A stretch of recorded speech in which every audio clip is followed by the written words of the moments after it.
안녕하세요. 저는 서울 용산구 이촌동에 소재한 센트럴 서울 안과병원의 김균형 원장입니다. 저희 병원은 지금 현재 8명의 안과 전문의가 함께 근무하고 있는 큰 안과고, 전문적인 질환을 잘 보는 병원으로 자리매김하고 많은 분들이 전국에서 또 외국에서도 찾아주시는 병원이기는 합니다. 저희 병원에서 제가 맡은 역할은 이제 각막 전환부라고 해서 눈의 앞쪽을 담당합니다. 눈이 구조가 이렇게 생겼는데, 앞쪽 하면 이제 각막이 요 앞에 유리창 같은 걸 각막이라고 하고, 그 다음 눈 뒤에 이제 바로 뒤에 수정체라고 하는 렌즈가 있는데, 이쪽이 저희 담당 영역이라서 주로 하는 어떤 질환과 수술은 시력 교정 수술과 백내장 노안 치료, 그다음에 각막 결막의 질환과 컨택트 렌즈, 드립 렌즈, 이런 부분이 저의 주요 전공 영역이라고 생각하시면 됩니다. 저는 2009년에서 2015년까지 지금 인천에 소재한 가천대 길병원 안과에 교수로 근무를 한 6년 정도 했었고요. 15년도에 이제 퇴사를 하고 지금 현재 저희 병원인 센트럴 서울 안과로 합류를 했습니다. 온 지가 벌써 또 10년이나 지났네요. 저는 지금 현재 클리닉의 원장으로 있지만 그래도 원래 대학병원에서 근무를 오래 하고 학회 활동을 많이 하고 또 연구 활동을 계속 해와서 현재 우리나라의 가장 큰 안과 학회 중에 하나인 백내장 굴절 수술 학회 이사로 또 재직 중이고, 또 한국건성환학회에서도 이사로 또 재직 중에 있습니다. 인공수정체 종류는 무엇이 있나요? 백내장 수술은 여러 가지로 발전이 되어 왔는데, 어떻게 안전하게 수정체를 교체할 것이냐 하는 어떤 기술적인 발전도 굉장히 컸고요. 또 다른 한 축은 인공수정체 발전입니다. 똑같이 인공수정체를 교체했는데 어떤 렌즈가 눈 안에 들어갔느냐에 따라서 그 기능이 있고, 그 기능을 환자분들은 쓰게 됩니다. 이 수정체는 실제로 이 모형이라서 굉장히 크지만 실제 인공수정체 크기가 이렇거든요. 이렇게 생겼습니다. 제 손과 손톱과 비교해도 되게 작잖아요. 그래서 인공수정체는 실제로 매우 작게 되고, 좀 크게 확대한 모형을 보면 이런 식으로 생겼습니다. 그래서 인공수정체가 회사마다 이제 구조나 디자인들이 조금씩 다르게 되어 있는데, 크게는 이제 원래 수정체의 역할을 하는 광학 부부, 렌즈의 역할을 하는 부분이 가운데 동그랗게 있고, 눈 안에서 주변에 수정체낭이라고 하는 조직을 통해서 가운데 위치할 수 있게끔 지지해주는 다리 부분이 이렇게 2개, 3개, 4개 정도 렌즈마다 위치를 하게 됩니다. 그래서 렌즈마다 이 광학 부분의 어떤 디자인의 원리에 따라서 보통 기본적으로 멀리만 보는 렌즈를 단초점 렌즈라고 해서 멀리만 보고 가까이는 이제 안 보이게 되고요. 만약 단초점 렌즈를 책 보는 거리로 맞췄다 그러면 그 지점만 잘 보이고 또 앞뒤로는 잘 안 보이게 되는 것이 단초점 렌즈의 특성입니다. 그 이후에 이제 렌즈의 광학적 원리를 이용해서 멀리뿐만 아니라 가까이를 같이 볼 수 있도록 초점을 2개, 3개 이렇게 갖도록 만든 렌즈들이 다초점 렌즈라고 보시면 되고, 제 그림에서 보여드린 거에서 두 번째 거가 이제 이중 초점에 해당되는 거라고 보시면 되겠습니다. 최근에는 이중 초점 렌즈들은 초점이 하나가 작동하는 동안 다른 하나의 초점은 빛번짐을 유발하기 때문에 그 빛번짐을 줄이고 좀 자연스러운 시력에 가까운 시력을 만들기 위해서 연속 초점 내지는 프리미엄 단초점이라고 얘기하는 조금 다양한 렌즈들이 굉장히 인기리에 많이 사용되고 있습니다. 그 렌즈들의 원리는 그림에서 아래쪽 보시는 것처럼 초점이 한 지점에 맺는 것 같지만 이게 샤프한 한 지점이 아니라 조금 앞뒤로 폭 넓게, 우리가 아까도 초점 심도라고 얘기할 수 있는 초점 심도를 좀 늘려줌으로 인해서 내가 딱 원하는 거리뿐만 아니라 거기서 조금 더 폭넓게 쓸 수 있는 렌즈들이 요새 굉장히 인기리에 많이 사용되고 있습니다. 그래서 렌즈의 종류가 실제로 되게 많아서 수술할 때 선택할 때 환자분들은, 전문가가 아닌 환자분들 입장에서는 굉장히 곤란해하고 어려운 경우들을 많이 겪게 되는데요. 렌즈를 제가 이제 이렇게 좀 이해하기 쉽도록 설명을 드리려고 이렇게 나열을 해보면, 맨 왼쪽이 단초점 렌즈입니다. 오랫동안 몇십 년 동안 사용되어 온 그냥 가장 기본적인 단초점 렌즈라고 보시면 되고, 그 옆에 이제 프리미엄 단초점이라고 해서 단초점보다 초점 심도가 조금 더 깊은 렌즈, 좀 폭넓게 쓰는 거, 그리고 그거보다 조금 더 폭넓게 써서 멀리를 기준으로 했을 때 컴퓨터 운전한다고 하면 내비게이션 정도까지 편안하게 볼 수 있게 만든 게 이제 연속 초점 렌즈라고 보시면 되고요. 초점이 먼 거리와 근거리 이런 식으로 아예 분리된 초점이 여러 개 있는 것들이 다초점 렌즈고, 초점을 나누는 원리에 따라서 우리가 회절 원리, 굴절 원리라고 하는데, 그런 거에 따라서 렌즈의 종류들은 또 나뉘게 됩니다. 회절형으로 만든 렌즈들이 원하는 지점에 좀 더 샤프한 초점을 만들기는 좋아서 제일 근거리, 책이나 이런 작은 글씨가 제일 잘 보이는 렌즈들은 회절형 다초점 렌즈라고 보시면 됩니다. 다만 이쪽으로 갈수록 아래 그림에서 보시는 것처럼 왼쪽으로 갈수록 구조는 단순하고 오른쪽으로 갈수록 구조는 기술로는 복잡해지게 되고요. 야간의 빛번짐 정도도 왼쪽으로 갈수록 없어지고 오른쪽으로 갈수록 많아진다라고 보시면 이해하시기 쉬울 것 같습니다. 그리고 렌즈를 우리가 사용하는 데 있어서 관용성이라는 게 있는데, 예를 들어서 약간의 오차가 생겼을 때 시력이 얼마큼 영향을 받을 것인가, 난시가 좀 있다고 했을 때 얼마나 영향을 받을 것인가, 또 안구건조증이 심한데 시력이 얼마나 영향을 받을 것인가, 이런 여러 가지 관용성이라고 하는데, 관용적인 측면에서도 왼쪽으로 갈수록 관용성이 좀 좋고 오른쪽으로 갈수록 관용성이 떨어지기 때문에, 그래서 우리가 다초점 렌즈를 사용해서 원거리부터 근거리까지 모두 다 잘 보고자 할 때는 그만큼 눈에 다른 이상은 없는지, 심지어 안구건조증의 유무라든지 이런 것까지도 굉장히 꼼꼼하게 다 검사해보고 수술 시 결정해야 되는 것이 매우 중요하다고 하겠습니다. 실제로 다양한 렌즈들을 다양하게 사용을 합니다. 다초점의 경우는 멀리부터 가까이를 다 보고자 하는 거라 대부분 멀리를 타겟으로 수술을 하는데요. 그렇지 않은 렌즈들, 아까 말씀드린 단초점, 프리미엄 단초점, 연속초점 이런 렌즈들은 실제로 중간거리 보게 했을 때 중간거리부터 또 가까이까지 잘 보이게 하는 그런 기능들을 지원하기 때문에 우리 필요에 따라서 또 원래 시력에 따라서 렌즈들을 다양하게 활용을 하게 됩니다. 이 그림에서 보시는 것처럼 우리는 누구나 주로 보는 주시안과 또 덜 보는 비주시안이 있습니다. 우리가 뭐 활을 쏘거나 관역을 보거나 총구를 겨누거나 이렇게 한눈으로 봐야 될 때 주로 자신 있게 보는 쪽을 주시안이라고 하는데요. 그래서 보통 연속초점이나 프리미엄 단초점 렌즈 같은 걸 가지고 우리가 원거리부터 근거리까지 골고루 보겠다, 그렇게 했을 경우에는 주시안을 먼 거리에서 한 중간거리 정도 보이게 연속초점을 넣고, 또 비주시안을 중간거리부터 가까이까지 보이도록 이렇게 맞췄을 때 실제로 그 성능을 두 눈으로 다 쓸 수가 있습니다. 우리가 이렇게 비교하면 약간씩 먼 거리 볼 때는 이쪽이 더 선명하고 가까이 볼 때는 이쪽이 더 선명하고 할 수 있지만, 결국 우리 눈이라는 건 두 개인 이유는 두 눈의 기능들을 다 종합해서 내가 인식하고 쓸 수 있기 때문에 그렇게 하게 됩니다. 이 경우가 오히려 다초점보다도 야간의 빛번짐도 적고 장점이 있어서 이런 방식으로 수술하는 경우도 요새는 많이 있습니다. 최근에 나온 도수조절 인공수정체는 무엇인가요?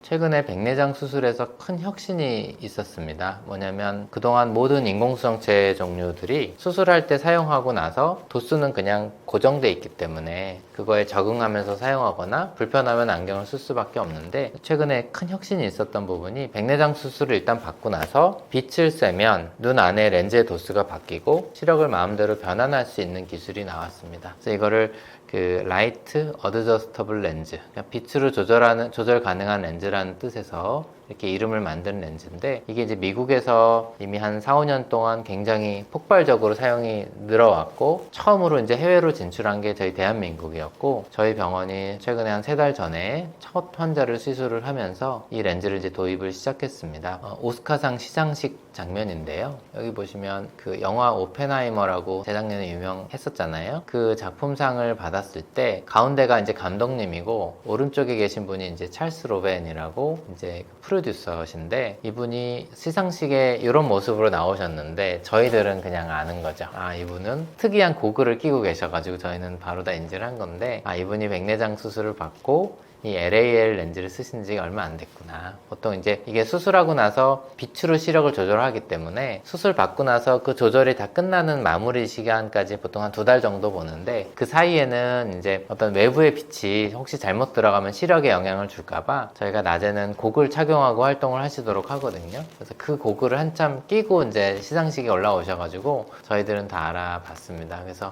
이런 식으로 현재 이제 미국에서는 아주 유명하신 분들도 많이 수술을 받고 사용하고, 지금 국내에도 이제 막 도입이 돼가지고 지금은 한 5개 병원 정도에서 시작을 했는데, 그래서 앞으로 우리나라에서도 많이 유행하면서 널리 사용될 렌즈라고 보시면 되겠습니다. 그래서 저희 병원에서 그때 한 2달 전에 처음으로 시술을 해서 그때 이제 기념 촬영을 했던 거고, 이거는 일단 백내장 수술 자체는 기존 수술과 거의 동일하게 받고요. 그 다음에 한 3주 정도 지난 이후에 이제 근거리 시력을 더 원하는지 이런 거에 따라서 빛을 쐬서 시력을 조절하게 됩니다. 각각의 눈을 조절을 하게 되고, 보통 조절하는 과정은 짧게는 1번, 많게는 2-3번 정도 안에서 만족스러운 시력이 나올 때까지 하게 됩니다. 그래서 이거는 어떻게 보면 환자분들 입장에서 보통 상담하고서 결정되는 대로 수술이 되고, 그 결과는 그냥 내가 적응해야 되는 상황을 벗어나서 수술을 실제 받고 나서 생활하면서 내 필요한 시력을 만들 때까지 환자분들이 직접 의사결정에 적극적으로 동참을 하시고 의견을 주시면서 그걸 저희가 또 반영해 드리는 이런 독특한 수술 방법으로 개발되게 되었습니다. 나이가 들수록 백내장이 잘 생기나요? 백내장은 질병이기도 하지만 큰 의미에서는 노화 과정의 한 현상으로 봅니다. 남자분들 연세가 드시면 전립선이 비대해져서 화장실을 더 자주 가게 되는 일들이 생기는데 백내장도 거의 비슷하게 진행을 합니다. 그래서 그냥 흔히 일반인들이 얘기하기로는 60대가 되면 60% 생기고 80대가 되면 80%가 생긴다라고 얘기할 정도로 백내장은 우리 중장년층, 고령층에서는 굉장히 흔한 질환입니다. 이 그림에서 보시는 것처럼 실제 저희 고객분들, 환자분들 사진을 찍은 건데 왼쪽에 보시면 그림 4개는 이제 백내장이 상당히 심해서 눈 안에 있는 백내장이라는 거는 눈동자 안에 있는 이 수정체, 렌즈가 이렇게 뿌옇게 혼탁이 생기는 걸 백내장이라고 하기 때문에 이런 식으로 여러 가지 다양한 모양과 형태로 수정체가 이렇게 뿌옇게 혼탁이 발생되는 걸 사진으로 보실 수가 있고 오른쪽 같은 경우는 이제 수술한 다음 날입니다. 그래서 백내장을 저희가 수술을 해드리면 이 뿌연 수정체를 안전하게 제거를 하고 이걸 비워두면 아예 안 보이고 원래 있던 수정체의 역할을 대신해주는 인공수정체를 반드시 넣어주게 됩니다. 인공수정체를 넣게 되면 이 사진의 오른쪽 그림처럼 아주 투명한 눈동자를 회복하는 걸 보실 수가 있습니다. 백내장을 수술하지 않고도 집에서 눈이 맑아지도록 관리할 수 있는 방법이 있을까요? 한번 혼탁해진 수정체를 다시 맑게 바꿀 수는 없는 것으로 알려져 있습니다. 백내장이 심한 분들은 결국 수술해야 되지만 백내장이 이제 초기에서 중기인 분들은 수술을 하지 않고 좀 지켜보면서 좀 증상이 진행되는 것을 좀 완화하는 늦추는 방식의 안약을 사용하는 경우들이 있는데 일부 성분의 안약들이 일부 연구에서는 수정체가 혼탁해지는 것을 조금 지연시킨다라고 알려져 있어서 이것이 현재 안약으로 개발돼서 사용이 되고 있습니다. 다만 백내장이라는 거는 어떻게 보면 좀 심해져도 오히려 수술을 하고 나면 시력이 훨씬 수술 전보다 더 좋아지게 되고 기존에 안경을 두껍게 썼거나 아니면 노안으로 인한 불편함이 많았던 분들이 많은데 그런 분들도 증상이 대부분 좋아지게 됩니다. 노안까지도 좋아지게 되기 때문에 백내장을 우리가 꼭뭐 젊은 사람들이라면 예방하는 게 의미가 있겠지만 중장년층인 분들이 백내장을 예방하기 위해서 막 필사적인 노력을 하거나 그러지는 않는 분위기가 많고 안약의 경우도 일부 효과가 있고 다 효과가 있지 않기 때문에 어떤 원하시는 분들에 한해서 안약을 사용하고 있습니다. 그리고 그 자외선을 차단을 하게 되면 아무래도 자외선이 눈 안으로 많이 유입되게 되면 수정체에 이제 그 노화 현상을 촉발하기 때문에 평소에 외출할 때 선글라스를 좀 자주 쓰시거나 또 햇빛이 강할 때는 모자 또 우리가 이런 일반 안경도 자외선과 블루라이트 차단이 어느 정도 다 돼 있거든요. 그래서 이런 것들조차도 이제 백내장의 진행과 노화를 예방하는데 도움이 되는 것으로 알려져 있습니다. 식이요법, 영양 섭취로는 고용량의 항산화제 여러 가지 성분들이 체내에서 그런 성분이 많은 분들은 백내장 진행이 좀 늦게 오더라 이런 연구들은 있지만 실제로 그 성분을 영양제로 막 섭취했을 때 백내장이 의미 있게 진행됐다든가 또 백내장 수술 시기를 훨씬 늦췄다든가 이렇게까지는 보고가 되지 않아서 일단은 효과에 대해서는 조금 제한적인 부분이 있다는 것을 이해하시면 좋겠고요. 우리가 많이들 드시는 루테인과 제아잔틴 이거는 주로 황반변성 때문에 예방 목적으로 드시는 거긴 한데 이것도 연구에 따라서는 일부 백내장의 지연에 조금 도움이 된다는 보고가 된 바가 있습니다. 그래서 오히려 이런 특별한 어떤 영양 성분보다는 저희가 뭐 지중해 식단이라고 알려져 있는 채소와 뭐 토마토 이런 이제 항산화 성분들이 많이 있는 음식들을 골고루 섭취하는 것이 훨씬 도움이 되고 이런 연구들도 실제로 백내장의 진행을 20% 정도 지연시켰다라는 연구 결과들이 대규모 연구에서 이제 밝혀진 바가 있습니다. 평소 이제 식이 습관 같은 것들이 굉장히 중요합니다. 그리고 백내장에 이제 안 좋은 습관을 말씀드리면 몸에 안 좋은 게 결국 백내장에도 안 좋습니다. 그리고 과식을 하게 되면 남는 칼로리 영양분들이 이제 몸 안에 염증을 유발한다고 하잖아요. 이런 것들이 이제 안 좋고 고혈당이 안 좋아서 너무 단 음식을 많이 먹는다든가 이런 것도 좋지 않고 실제로 당뇨가 있으신 환자분들이 백내장도 좀 빨리 생기는 걸 볼 수가 있습니다. 그리고 저희가 여러 가지 목적에서 스테로이드 성분을 눈에 넣거나 얼굴 피부 쪽에 바르는 경우가 많거든요. 주로 알러지나 아토피, 어떤 건선이나 여러 가지 피부 염증 관련해서 생기게 되는데 그런 경우에도 그것이 지속적으로 눈에 유입이 돼서 백내장을 좀 빠르게 발생시키는 경우들이 있습니다. 그래서 그런 거 스테로이드가 눈 주변에 남용되는 것도 좀 막는 것이 좋고요. 실제로 많이 안 알려져 있는 부분인데 눈을 비비는 습관이 백내장 진행에 굉장히 영향을 많이 줍니다. 아까도 말씀드린 알러지 아토피가 좀 어렸을 때부터 많이 심했던 아이들이라든지 장애우들 중에는 뭐 다운 증후군이라든지 지체장애 이런 친구들은 습관적으로 눈을 막 비비는 친구들이 있거든요. 이런 분들이 백내장이 굉장히 어린 나이에 뭐 20대에도 생기고 이런 경우들을 저희가 실제로 되게 많이 경험을 합니다. 눈을 이렇게 한 번씩 만지는 정도는 괜찮지만 심하게 비비는 거는 안 좋다라는 걸 꼭 인지하시고 생활할 때 좀 참고하시면 좋을 것 같고, 이 그림은 실제 저희 병원에서 30대 환자분인데 백내장으로 오셔서 수술을 하신 경우입니다. 이분도 결국은 기저질환으로 뭐가 있었냐면 비염과 아토피 피부염이 있으셨던 분이에요. 이것이 결국은 두 가지 원인, 자꾸 비비는 것도 되게 안 좋은 영향을 주고, 또 아토피 같은 게 있으면 스테로이드나 이런 안약 성분도 많이 쓰게 되잖아요. 이런 것들이 결국은 백내장을 빨리 유발한 이제 공통적인 원인이라고 보시면 되겠습니다. 눈을 절대로 비비지 말라고 하시는데 이유가 무엇인가요? 눈을 비비기만 해도 생기는 문제들이 있나요? 저희가 안과에서 많은 환자분들을 보다 보면 눈을 비비기만 해도 생기는 문제들이 굉장히 많이 있습니다. 대표적으로 접촉에 의해서 세균이나 바이러스, 안 좋은 것들이 들어가서 여러 가지 바이러스 결막염, 각막염, 다래끼, 눈꺼풀 염증, 우리가 기생충도 있잖아요. 이런 것들도 다 접촉에 의해서 비비면서 생기는 것들이고, 결막 출혈도 눈을 만져도 생기는 분들이 많이 있습니다. 그리고 어린 아이들의 경우에 자꾸 비비게 되면 난시 유발이 되고, 또 근시도 더 많이 발생되는 것을 알 수가 있고요. 또 우리 중요한 이 눈동자의 각막의 경우도 자꾸 잦은 마찰로 비비게 되면 눈 안의 구조가 변형되고 약해져서 각막이 볼록해지는 원추각막이라는 질환도 조금 더 잘 생기는 것으로 알려져 있습니다. 그리고 알러지가 워낙 많은데 눈을 비비면 눈 주변의 결막과 눈꺼풀이 되게 붓게 되고, 눈에 이렇게 수포처럼 부어서 밤에 응급실을 가거나 하는 경우들도 있거든요. 그래서 그런 것 알러지 있는 분들도 심하게 비비는 거는 좋지 않습니다. 그리고 눈을 비비게 되면 순간적으로 안압이 올라가기 때문에 녹내장을 유발할 수도 있고, 심하게 비빈 경우는 그 다음에 녹내장이 기존에 있어서 관리가 중요하신 분들, 녹내장 의증으로 지켜보시는 분들도 되게 많은데,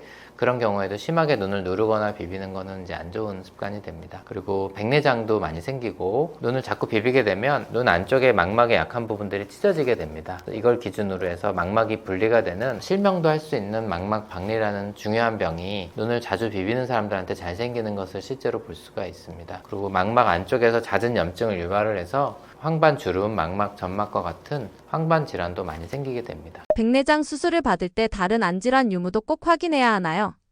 백내장 수술은 매우 섬세하게 이루어지는 아주 예민한 수술입니다. 이 눈동자가 한 1cm 남짓 되기 때문에 이 안에서 이루어지는 수술이고, 안의 구조가 되게 약하기 때문에 굉장히 중요한데요.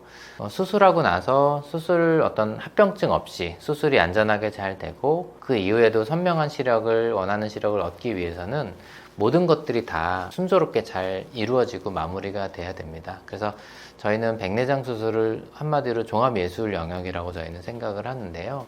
수술 자체가 최신 장비들과 기구들, 또 많은 경험을 통해서 눈 안에 렌즈를 교체하는 그 과정에서 손상 없게 이루어져야 되는 것이 가장 중요하고, 그 다음에 각막이나 시신경, 망막, 황반 다른 부분에 이상이 있어도 시력이 떨어지고 결과가 안 좋을 수 있기 때문에 다른 부분까지도 같이 살펴야 되는 되게 중요한 부분입니다. 특히나 백내장 수술하게 되면 인공수정체를 교체하게 되는데, 이 인공수정체의 도수가 또 다르게 되는 경우에는 실제 목표했던 시력보다 시력이 안 나오는 경우들도 있습니다. 그래서 그런 경우를 이제 오차라고 할 수 있는데, 오차를 줄이는 것도 결국에는 수술 전에 꼼꼼한 세심한 검사와 준비를 통해서 하게 됩니다. 백내장 수술, 부작용은 없나요? 백내장 수술은 굉장히 예민한 수술이라 부작용이 있고 조심을 해야 됩니다. 가장 중요한 부작용은 눈 안에 균이 들어가서 생기는 눈이 곱는 현상을 안내염이라고 하는데, 이 그림에서 보는 것처럼 눈동자 안에가 하얗게 되는 그런 상황입니다. 이런 경우는 치료도 어렵고 상당히 높은 확률로 실명에 이를 수도 있기 때문에 철저한 예방만이 가장 중요합니다. 수술하고 나서 수술은 오히려 한 10분, 15분 만에 간단하게 안 아프게 끝나고, 다음 날부터 안대 풀고 생활하기 때문에 회복은 되게 빠르지만, 그래도 반드시 제가 일주일 정도는 물이 안 들어가게 조심하고 손으로 무심결에 비비거나 만지는 것도 좀 조심하라고 말씀을 드리는 이유가 이 안내염을 예방하기 위해서고, 저는 이제 운이 좋아서 그런지 전문의로서 제가 활동된 게 2008년 2014년부터인데 그때부터 지금까지 아직까지 제가 그 많은 환자분들을 수술해드리면서 안 내염을 아직 한 번도 경험을 못 해보긴 했습니다. 그건 제가 과거에 근무했던 대학병원과 지금 근무하는 저희 센트럴 서울안과의 어떤 소독 설비 시스템이 워낙 좋고 환자분들에 대해서도 사후 관리나 이런 것들에 대한 교육이나 안내를 되게 철저하게 잘해드려서 환자분들이 많이 도와주셔서 또 그런 좋은 결과가 있었던 것 같습니다. 두 번째로는 좀 가벼운 합병증들로는 수술은 잘 돼서 보이는 건 좋아졌는데 눈이 너무 뻑뻑하다든가 꺼끄럽다든가 이런 얘기를 하시는 분들이 있습니다. 그게 이제 안구건조증이 있고요. 그 다음에 이제 빛번짐이 있어서 밤에 운전하기가 좀 불편해졌다 이런 부분들이 있어서 이런 것들을 결국 최소화하는 원리는 수술을 하면서 어떤 세심한 부분들까지 다 꼼꼼하게 완벽을 기하는 수술을 하는 것이 가장 중요하고 병원마다 시스템적으로 또 의사 개개인이 환자 한 분 한 분을 수술하고 이제 하는 데 있어서 완벽한 결과를 만들기 위한 많은 노력들과 세심한 준비를 통해서 이런 합병증과 부작용들을 최소화시킬 수 있도록 노력하는 것이 가장 중요하다고 생각합니다. 이게 제가 수술의 점수를 매긴다면 하고 솔직한 표현을 하면 라식 라섹 수술 같은 경우는 저는 95점이라고 합니다. 왜냐면 상당히 우수한 수술이고 젊은 사람들이 잘 받으면 아 내가 태어나서 제일 잘하는 일 같아요 이렇게 얘기하시는 분들도 굉장히 많거든요. 다만 약간 안구건조증이 생길 수 있고 그런 불편함을 동반하는 경우들이 간혹 있기 때문에 100점을 주지 않고 95점을 제가 줬고요. 렌즈 삽입 수술도 잘하느냐 못하느냐에 따라 차이가 좀 나지만 평균적으로 90대 중반 정도에 해당되는 좋은 시력 교정 수술이라고 보시면 되겠습니다. 다만 렌즈 종류도 많고 의사의 숙련도가 요구되기 때문에 그거에 따라 좀 차이가 있을 수 있고요. 백내장이 심한 어르신들이 백내장을 수술 받는 거는 100점짜리 수술입니다. 왜냐면 다시 이제 우리가 개안을 한다고 그래서 안 보였던 분들이 다시 보일 수 있는 유일한 방법이기 때문에 백내장 수술은 너무나 좋은 수술인데 노안 백내장 수술은 다초점 백내장 수술은 100점이 될 수도 있고 70점이 될 수도 있는 수술이라고 저는 생각을 합니다. 무조건 나쁘다는 게 전혀 아니고요. 실제 환자분들을 겪어보면 너무나 만족스럽게 왜냐면 뭐 나이 65에 수술하시고 나서도 멀리서부터 가까이까지 너무 잘 보여서 그 뒤로 평생 안경을 안 쓰시게 되거든요. 그렇게 아주 높은 만족도로 지내시는 분들도 아주 많은 반면에 저희 병원에 새로 오시는 분들 중에도 보면 타 병원에서 수술을 하고 실제 시력이 잘 안 나오거나 불편함이 너무 커서 이거 다시 수술할 수 없는지 그런 것들을 알아보기 위해서 오시는 분들도 적지 않은 것이 현실입니다. 그래서 이 수술은 조금 예민하고 중요하기 때문에 그만큼 잘하는 병원에서 꼼꼼하게 검사받고 수술하는 것이 매우 중요하다고 저는 생각을 합니다. 백내장 수술, 실손보험 적용 가능한가요? 많이들 물어보시는 질문이고 굉장히 현실적인 부분이에요. 실손보험은 관련해서 제가 얘기하자면 막 2시간을 떠들어도 충분히 할 수 있을 정도로 되게 많은 이야기와 스토리들이 있는데 결론적으로 지금은 어떤 상황이냐면 그때 뭐 과거에 실손보험으로 수술들을 사람들이 너무 많이 받아서 그 광고나 영리 목적에서 굉장히 많이 했던 시기가 있었죠. 그래서 그런지 2022년 4월부터 보험사들이 공동으로 담합을 하고 대응을 하기 시작했습니다. 그래서 백내장 수술해서 청구했을 때 최대한 심사를 깐깐하게 하고 특별한 합병증이나 문제가 있지 않는 한 지급을 안 해주고 그런 식으로 공동 대응을 하기 시작했습니다. 그래서 지금은 실손보험 청구를 하면 잘 안 주는 것으로 알고 있고요. 뭐 전체를 주지 않고 아주 일부만 준다든가 뭐 기본만 준다든가 이런 식으로 제가 알고 있습니다. 하지만 보험사들 입장에서도 이게 법적으로 지금 정당한 상황이 아니기 때문에 실제로 환자분들이 뭐 민원을 냈거나 뭐 소비자 보호원에 뭐 민원을 냈거나 뭐 심지어는 단체 소송 같은 걸 하시는 분들 경우도 그 비용을 상당수 돌려받는 경우들이 많다고도 얘기를 듣고는 있습니다. 그래서 지금은 실손보험을 받는지 안 받는지라는 거를 단순하게 설명드리기 매우 어려운 상황에 있는 것이 현실이고 이 부분이 반드시 하루빨리 좀 개선됐으면 하는 것이 또 주치의로서 저의 마음이기도 합니다. 병원 선택 시 주의사항 알려주세요.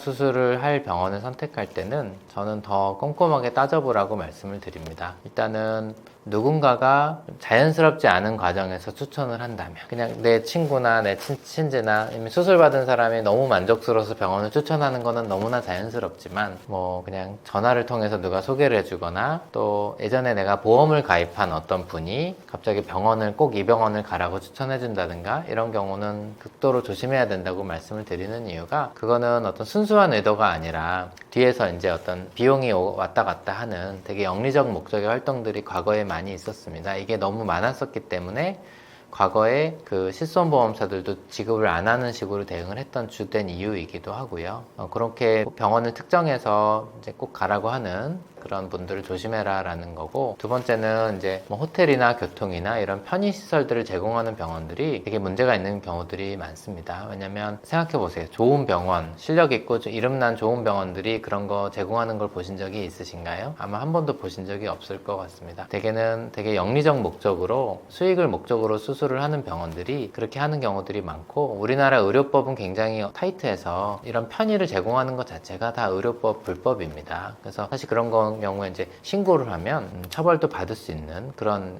내용에 해당되기 때문에 그런 경우는 더 조심해야 된다라는 말씀을 드리고, 특히 어떤 교회라든지 뭐 성당이라든지 이런 단체로 수술들을 또 하는 경우들이 있습니다. 뭐 버스를 타고 같이 이동한다든가 이런 경우들도 있는데, 이런 경우도 다 이제 좋은 목적으로 병원과 교회가 이제 연계돼 있다든가 이런 식으로 하는 경우들이 적지 않게 있어 왔기 때문에, 혹시라도 그런 유혹이나 상황에 휘말리지 않도록 저도 좀 철저히, 왜냐면 수술이라는 게 철저히 꼼꼼하게 내 눈의 상황과 그런 것들을 검사를 받고 내 눈에 가장 정확하게 알맞는 방식으로 치료를 받아야 되는데, 되게 이제 교회나 이렇게 해서 단체로 가게 되는 경우는 그냥 미리 며칠 전부터 넣어야 되는 안약도 당연히 안 넣고요. 검사도 되게 최소한으로 간단하게 검사를 하고, 수술도 그냥 기존에 갖고 있는 렌즈들 중에 적당히 껴 맞춰서 수술을 하고, 그 뒤에 결과도 대충 봅니다. 그렇잖아요. 단체로 와서 뭐 지방에서 서울로 와서 수술하고 다시 지방을 간다든가 이런 식이기 때문에, 내가 내 눈 평생 한 번 하는 백내장 수술을 최선의 수술을 받지 못하고 그렇게 그냥 단체로 우리 뭐 박리담회 하듯이 수술을 받게 되는 경우들이 많아서, 그런 경우도 좀 조심하셨으면 좋겠다 이렇게 말씀을 드리고요. 그래서 한 번씩 병원을 좀 가보시고 이 병원이 갖고 있는 어떤 역사나 철학,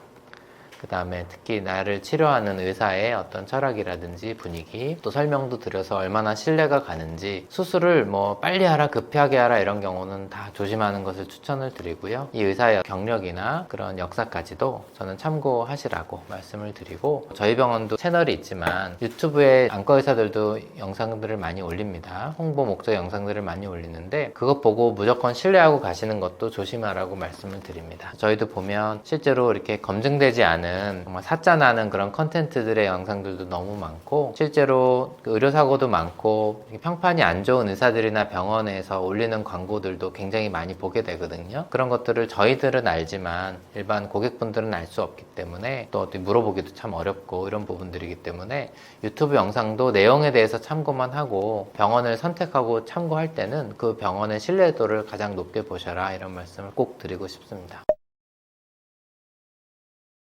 눈이 좀 불편하거나 걱정은 되는데, 어느 병원을 가서 어떤 검사를 받아봐야 될지 되게 걱정되시죠. 막막하시고 충분히 이해를 합니다.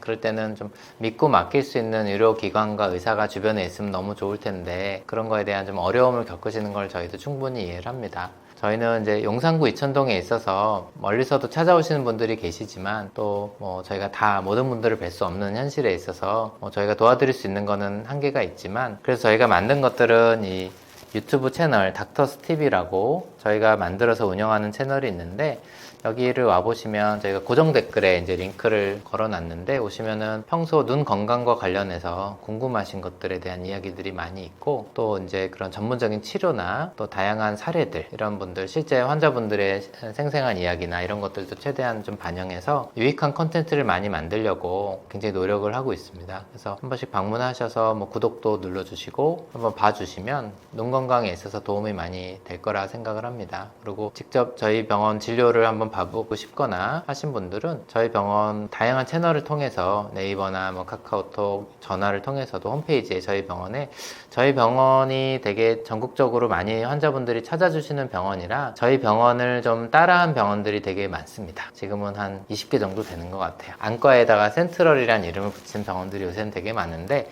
다 저희랑 아무 상관이 없는 병원들이라 보시면 되고, 저희 오리지널은 진품은 저희밖에 없습니다. 센트럴 서울 안과, 이름이 딱 그렇습니다. 그래서 저희 병원은 용산구 이천동에 소재해 있어서, 혹시 뭐 멀리서도 KTX나 이런 걸 타고 오시는 분들은 뭐 용산역이나 서울역에서 오셔서도 멀지 않은 위치에 병원이 있기 때문에 뭐 예약을 걸어주시고 진료를 봐보시면 저희가 성심성의껏 진료도 봐드리고 또 해드릴 수 있는 조언을 열심히 해드리는, 여러분들의 눈 건강에 좋은 지킴이로서 역할을 할 수 있도록 최선의 노력을 다하겠습니다. 지금까지 영상 시청해주셔서 감사합니다.